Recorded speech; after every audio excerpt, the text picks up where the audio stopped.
The following opinions are solely those of BoatTest.com and its test captain. Hi, Captain Steve for BoatTest.com, and everybody thinks I've got the coolest job in town. Well, this time they may be right.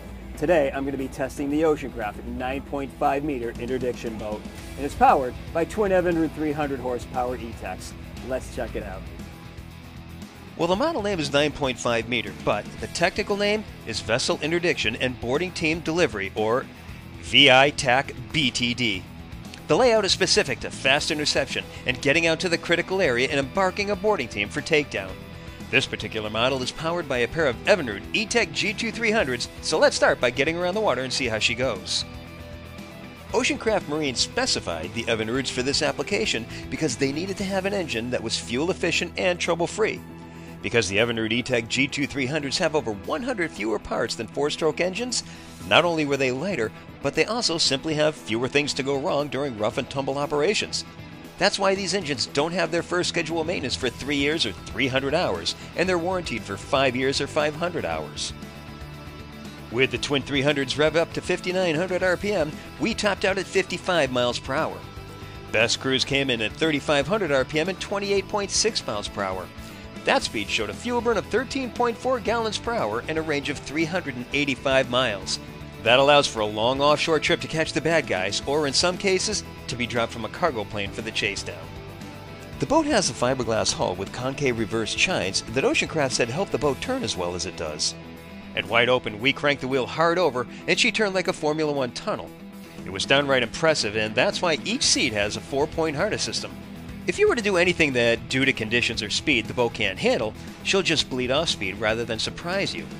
In rough water, the tubes and suspension system help cushion the ride on re-entry, and we barely felt impacts when going over big cruiser wakes because of the shock mitigation suspension.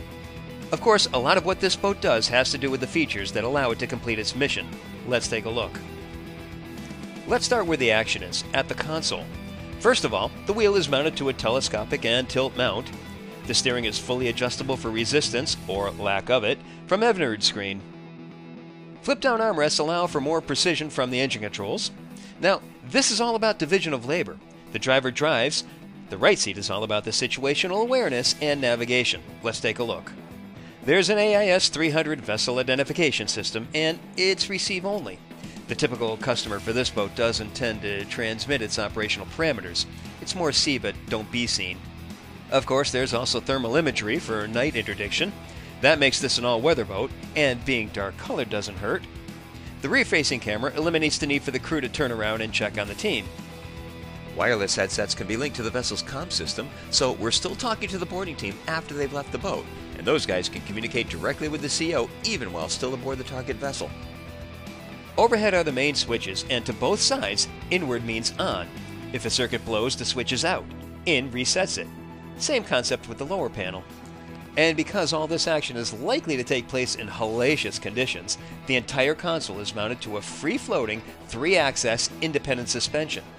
It's also progressive. The more you demand, the stiffer it becomes. So the operator's not getting bounced separate of the console, and hands can stay on the controls or switch panels as needed. The aft seats are where the boarding team is, and these are also fully shock absorbent, plus they flip up and out of the way when the target boat is reached to provide more room for high-speed boarding, while those still aboard can provide cover fire. Even the tops of the tubes are designed to support this mission. The front of the console opens fully for servicing and upgrading components, along with changing out the wireless batteries, of course.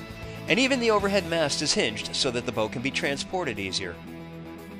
Now, there are several versions of this boat. A fireboat, for example, will have pumps and hoses, heart defibrillators, etc. This one, strictly for law enforcement, whether local or government. It's designed to get the job done, and from what I've seen, it's well suited. And that's just based on what we were allowed to show you. No doubt I've done some cool stuff for Boat Test, but this tops the list. My test of the Oceancraft Marine 9.5 meter. For BoatTest.com, I'm Captain Steve. We'll see you on the water.